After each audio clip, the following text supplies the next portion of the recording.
günler sevgiden ezeliydi. Keçti şirin çağlar, soldu yaşlı bağlar, hatireler ağlar, geçti daha. Keçti şirin çağlar, soldu yaşlı bağlar, hatireler ağlar, geçti daha. Yadında mı o mehabbet deniziydi? O duygular her duygudan temiziydi. Soyuq yerler esti, iller yolu kesti, hatırladı bəsti, geçti daha. Soyuq yerler esti, iller yolu kesti, hatırladı bəsti, geçti daha.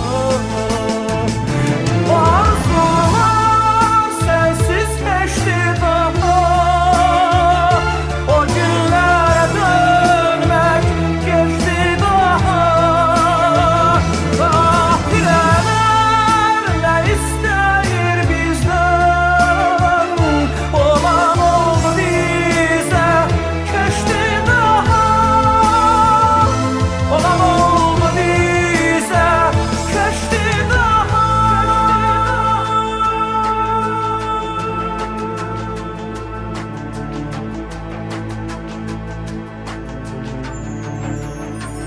Hatireler çağırsa da hara gedim?